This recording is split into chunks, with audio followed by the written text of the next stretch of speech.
I wanted to share another story about Swami Kriyananda. And this one happened in India.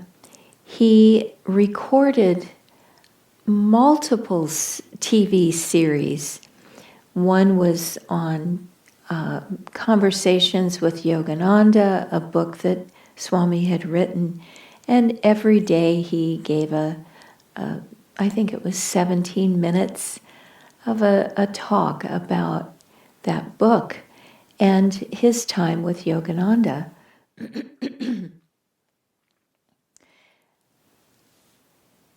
But there were multiple series, and I'm not quite sure which one this was, but I remember the setting, our living room where my husband and I and others of Swamiji's staff lived with him in a house.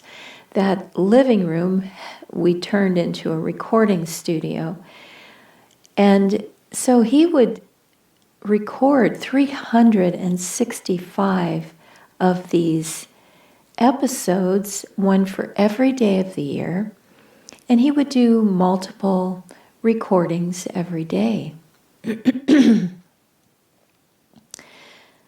Well, one of these series he finished, and those of us who were in the studio with him, very quietly watching and supporting him while he was doing this work, one of us laid a garland around his neck in thanks for the tremendous effort that he had just put out in giving so much through these episodes for television. And he very quietly pranamed and then he got up and left the room. Well, our room was right across the hall from his, so I sort of left a little bit after him just to see if he needed something like a cup of tea or anything that I could do to help him. And so I was kind of watching what he did, and he went into his room, and I kind of hovered in the hallway just to see.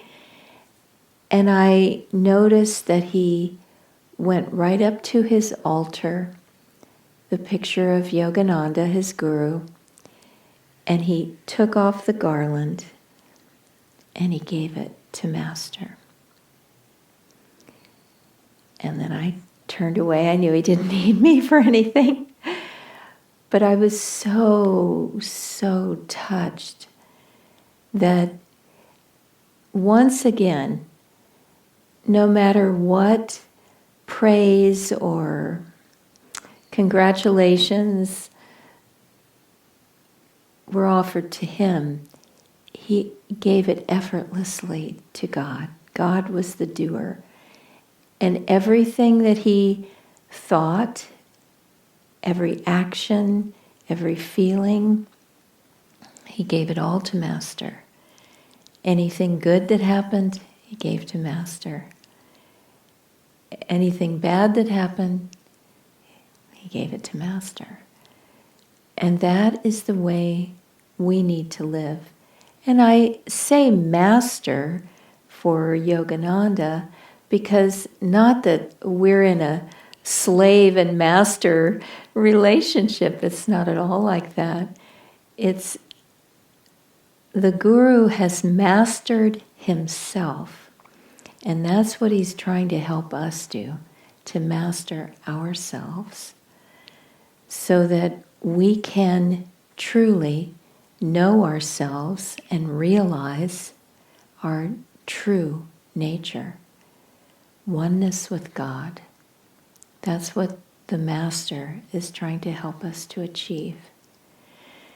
And so a large part of that is simply giving everything to God, knowing that God is the doer, God is acting through us. We're merely His instrument. And if we attune to God's will, everything will flow better in our lives, and happiness will be ours. So let's take that example from Swami Kriyananda's life of lovingly laying everything at the feet of the Guru.